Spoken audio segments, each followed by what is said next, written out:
USA! USA! USA! Oh, I just got laid off. Yeah, my job's being replaced by AI. That's been happening a lot. Another mass shooting. Yeah, mostly kids.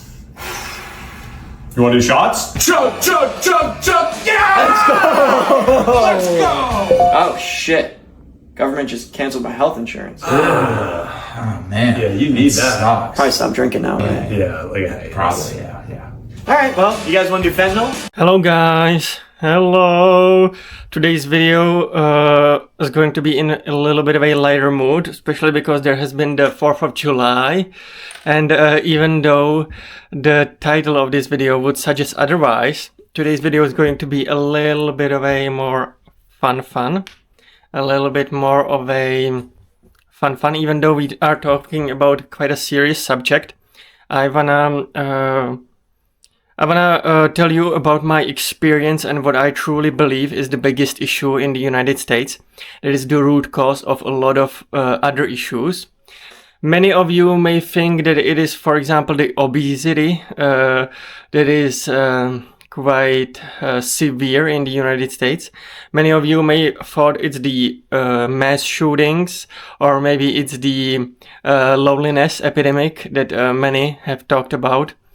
Maybe it may be the drugs that are being sold to people, many for mood changes, many for depression and stuff.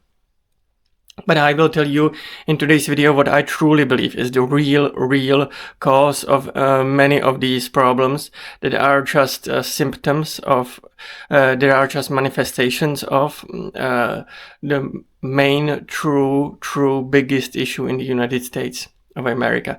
But before we go any further, I just have a one simple request. I have one simple request for you to do.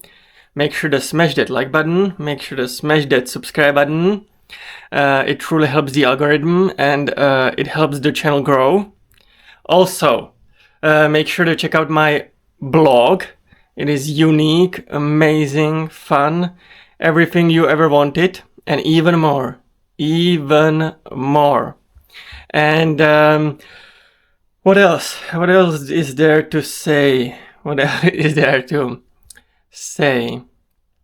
Well, let's just go. Let's just deep dive right into the subject. Let's go. Now, I have been an exchange student in the United States as a senior in high school. This is very important for the premise. This is very important for the first part of the thesis that we are making today. I have experienced the true American lifestyle, and the single, by far the biggest issue in the United States is truly the distance. Everything is just completely far away. Everything is too far. The United States is a huge country. It's like huge, and everything is too far. Everybody has a huge house, and everybody lives in a very spread out neighborhood, which means that all of your friends are literally like 30, 40, even hour away. Nobody lives near each other. It's very rare to live near each other. And if you really want to do anything, you need car.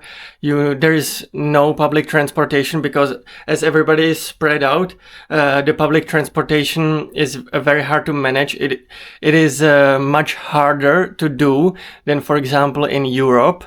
And so the true biggest issue in the United States is definitely the distance. That is the root cause of everything. When we, for example, talk about obesity in the United States, it is mainly due to the lifestyle. It is very,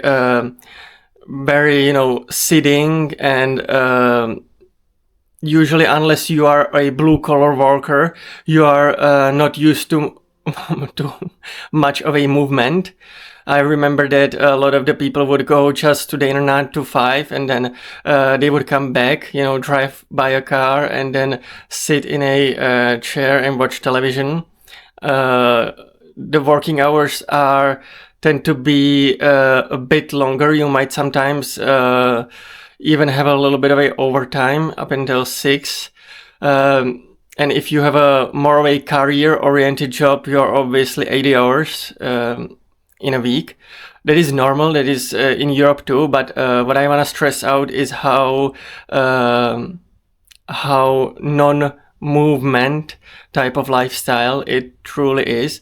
Usually people come back to home and their commute from work and to back home, or vice versa, from home in the morning, from home to work, is usually, the average is around 35 minutes, if I'm not mistaken, but it is completely normal to drive an hour and a half for work. And you are literally living in nearby the city. It's very, very common that from the suburbia, it's usually a lot of commute. And so people are really not used to doing much after work. It is because you end your shift or your work at 5 and you are back home around 6, around 6:30, sometimes even. And after that, you are usually just Netflix and chilling. You are binge watching some show, or you're just straight up watching TV. And the lifestyle is truly just much less movement in general. Because everything is too far, this means that grocery stores are also too far. So for example, you go once a week to shop for the entire week, or even for 2 weeks, because it's just an hour to drive to the grocery store. It could be hour and a half to drive to the grocery store. So people buy huge amounts of stuff that lasts for long. This means that a lot of the foods have preservatives and a lot of chemicals in order to stay fresh for very long. It is high processed food. They are meant to stay fresh for a very long time.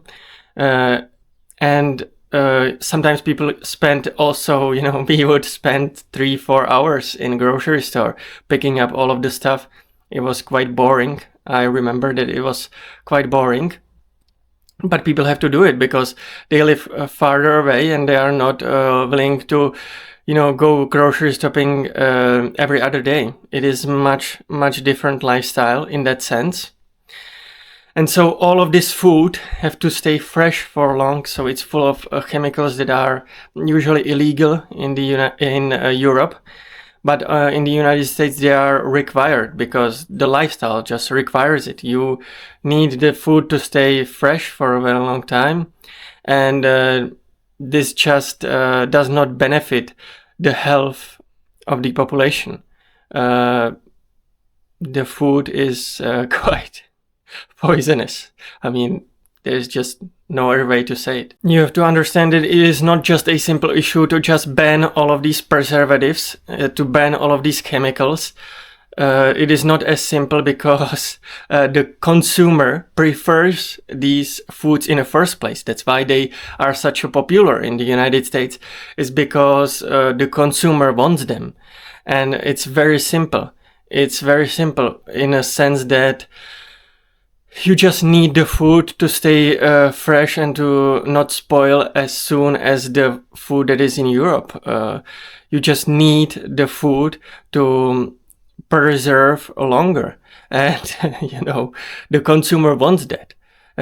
If they would ban similar preservatives that are illegal in Europe, then people would complain. That is just natural. And you have to understand, you have to have sympathy for a lot of people. They work along shifts, and they don't want to go grocery shopping every other day for food that spoils quickly, and that's just completely understandable.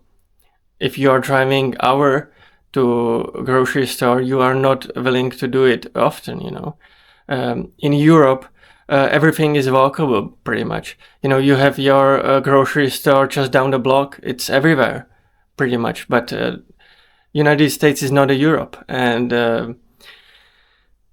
we have to understand that none of the cities are walkable. Like it's a myth. None of the cities are walkable at all. the only truly walkable cities are pretty much two. It is San Francisco and New York City. And maybe a little bit of a Boston, but that's just, it's not walkable, guys. It's not walkable in a sense that we imagine walkable cities. In many ways, New York City is often described as one of the walkable cities, but it's not really walkable, nor is San Francisco. I have been to New York City. I haven't been in San Francisco, so I'm not too familiar with San Francisco, but New York City is not as walkable as European cities are. It's just, New York City is not Amsterdam. Amsterdam is true walkable city.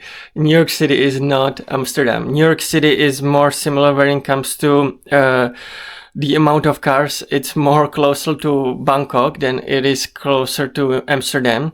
Bangkok is also high when it comes to cars and scooters and everything. Obviously, New York City is not as much scooters, but there are huge streets with a lot of cars in them.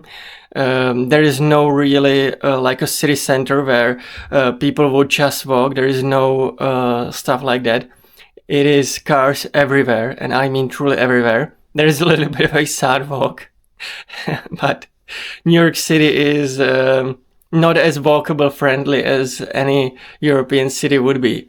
It is a, true corporate, infrastructure, corporate style city. It's not walkable, guys. Also, one of the biggest issues that United States faces is mental health crisis in a general sense, and a lot of people suggested that this may be due to the fact that there is a loneliness epidemic, which I truly believe that is just a symptom of the biggest issue that I have talked about in this video, the biggest issue being the distance. We are social creatures. We are true social creatures, and we long for friendships, for partnerships, for relationships. We truly long for community. And as everything is so far away in the United States, it is a true commitment to go visit your friends. If you, for example, don't own a car, if you are a young adult, if you are a teen, if you are even not of age yet, you are not allowed to drive, so you are you have to visit your cars. You have to visit your friends only if your parents will drive you there and stuff like that. It is much harder to have a social life similar to in Europe. It's much harder. People are much more lonely than in Europe, and it is sad, obviously, but that's just reality, because everything is too far. It is a true commitment to visit your friends, to just hang out and do retarded shit.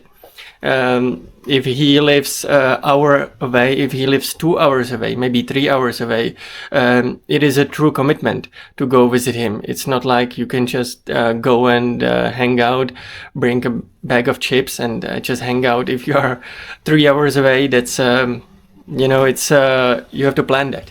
It's that's a commitment, sort of. So everything is much harder when it comes to socializing, and this may also be the root cause of mental health issues. This is a bit of a harder subject, but a lot of the times the shooters and school shooters, listen, I don't want to laugh.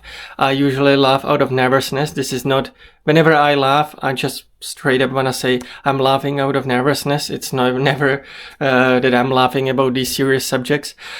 But talking about this is obviously serious subject, and a lot of the shooters, school shooters, tends to be in general loners. They tend to be in general on the outside of society, and in many ways it may due to the fact that they don't have any friends. They also, everything is too far, and so they don't really have a community to belong to, and they don't really have peers that would check them.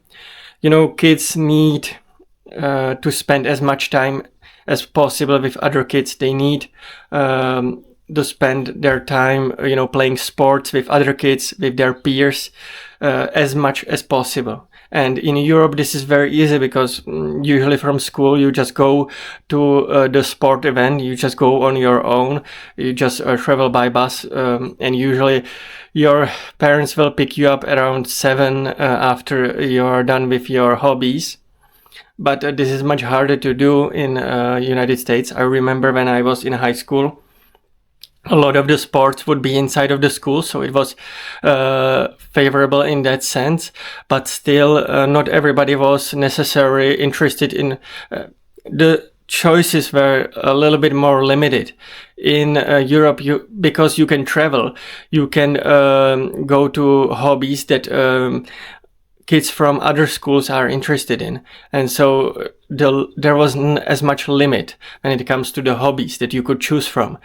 Usually the hobbies in the United States are limited by the choices that are given to you by your school, and so after school activities are limited to what you can do when it comes to the school that you are visiting, that you are studying in.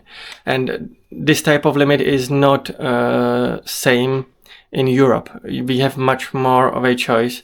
For example, I would go play saxophone, and this was no connection with there were no connection with my school with that regards. There was a special school for this type of activities. Then I would also play sports. I would play soccer and floorball.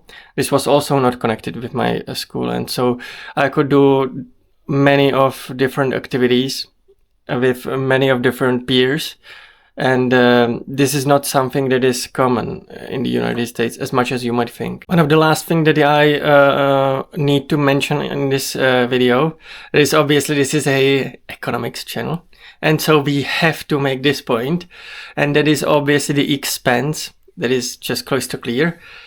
When everything is too far away, when everything is far, transportation is a huge expense. You need to have a car in the United States in order to maintain a normal lifestyle. You need a car. It's just a requirement, and so it is out-of-pocket expense every month that you have to maintain. It's not just the gas, but obviously you need a car. This is a requirement. Most people have a car in the United States. Most adults, you need a car, and you need to pay for repairments if you have an older car, for checkups. All of this is expensive. It is expensive. It's just straight up facts. In Europe, I don't own a car.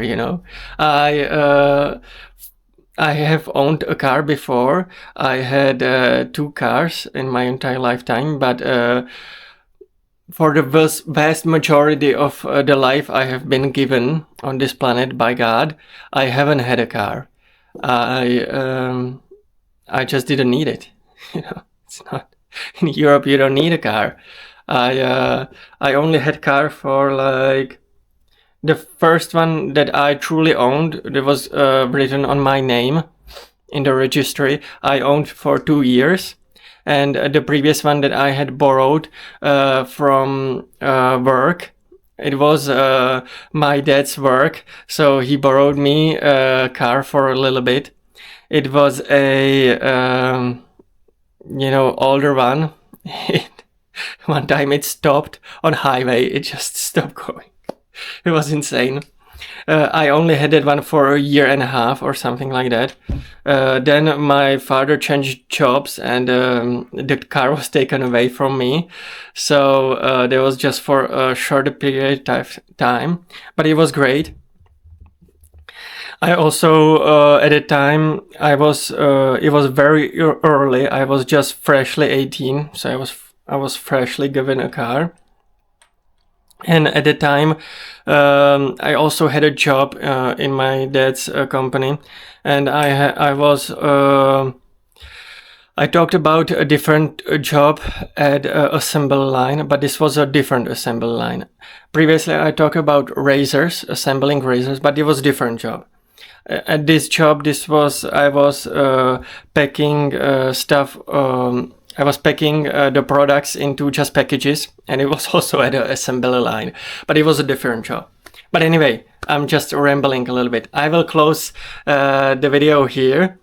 The only thing that I want to mention is that we need to be optimistic for the future. We really need to be optimistic. And there is a new form of transportation that we will just take a look. Okay, guys, just let me take a look at this new form of transportation with you guys.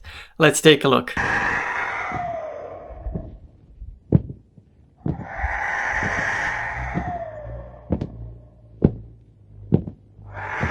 Now, as you could guys saw, there is a true hope for the future.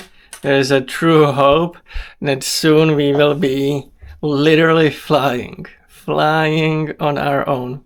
Now, on a little bit of a serious note, I just want to say, I obviously understand that it is a bit dim because you cannot just make things closer.